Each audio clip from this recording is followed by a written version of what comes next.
Bonjour et bienvenue dans cette nouvelle vidéo. On arrive au terme de notre défi des 21 jours pour acquérir les fondamentaux de l'investissement immobilier zen. Je vous rappelle que ce défi a été créé dans le cadre du lancement du livre 30 conseils pour réaliser de bonnes affaires immobilières. Donc bien sûr, vous pourrez aller beaucoup plus loin dans le livre. Il y a tout un tas de conseils atypiques pour devenir un investisseur immobilier zen et surtout pour cheminer vers la liberté financière, ce qui va vous permettre de réaliser vos projets de cœur. Alors, dans ce nouveau conseil, on va voir comment éviter les copropriétés. Je vous rappelle que dans le conseil 20, dans le dernier conseil, nous avons échangé sur le fait d'optimiser sa location. Nous avons vu qu'il est préférable de louer en meublé qu'en nu. Nous avons vu qu'il est préférable de louer en courte durée qu'en longue durée. Et en cas de crise de pandémie, par exemple, on peut tout à fait louer en moyenne durée. On a vu également que la colocation est une excellente formule, le co-living est une formule d'avenir que je vous encourage à creuser. Donc, concernant ce dernier conseil, ce conseil 21 qui fait d'éviter les copropriétés, pourquoi éviter une copropriété ? Le plus souvent, en fait, la gestion par les syndics est moins performante que la gestion par un propriétaire. En tout cas, c'est mon expérience.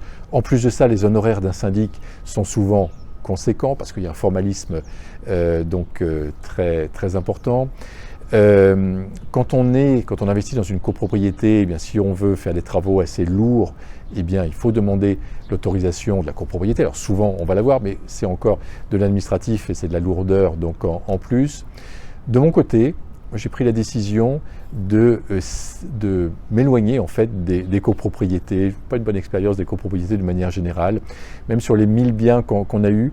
Et donc aujourd'hui, progressivement, donc, on sort des copropriétés. Alors comment ? Soit on vend les biens qui sont en copropriété, on vend nos appartements, on vend nos bureaux, etc. qui sont en copropriété, ou on tente d'en sortir. Alors c'est possible de sortir des copropriétés horizontales, par exemple. Une copropriété horizontale, c'est une copropriété dans laquelle vous allez avoir plusieurs maisons et on arrive à sortir de copropriété horizontale avec l'accord des autres propriétaires et avec du formalisme et avec du temps et un peu d'énergie, mais ça permet de valoriser bien sûr le bien immobilier, puis ça permet de réduire les frais parce qu'on n'a plus de frais de syndic quand on a récupéré donc son autonomie. Donc ça vous pouvez le faire tout simplement donc avec un géomètre qui va vous donner les différents éléments pour pouvoir sortir donc d'une copropriété horizontale. Donc le défi que je vous donne aujourd'hui, c'est de tenter de trouver des biens sans copro. C'est-à-dire que dans vos prochaines recherches, dans les prochains biens qu'on va vous proposer, demandez, voilà, est-ce que le bien que vous me proposez est dans une copropriété ? Si c'est le cas, alors bien sûr si c'est une belle affaire, si c'est donc un appartement qui est vraiment pas cher dans une copropriété, eh bien allez-y, bien évidemment.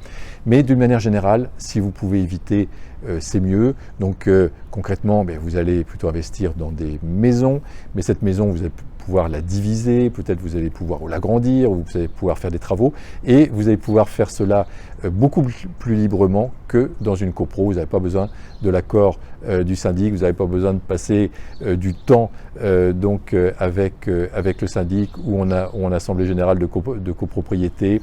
Moi j'ai des souvenirs épiques de certaines réunions de copro, j'avais vraiment l'impression de perdre mon temps, mais bon c'est comme ça me fait travailler la patience, c'est ce que me dit ma femme.